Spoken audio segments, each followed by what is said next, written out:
How to create Kaleidoscope effect in Premiere Pro. So the first thing you want to do is create a new adjustment layer.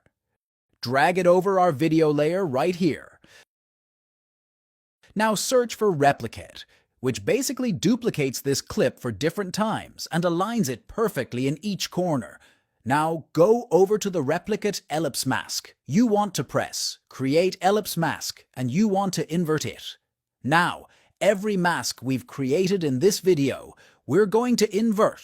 We're going to expand it a little bit and increase the feather so that it's smoothened out. We're able to see this middle main subject as well as these other 4 videos that surround it.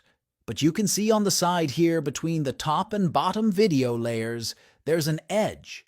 So we want to smoothen out this edge as well. So what we can do is we can click on our adjustment layer again, go over to opacity, and we want to create a mask around this edge. Basically, I'm going to create almost like a diamond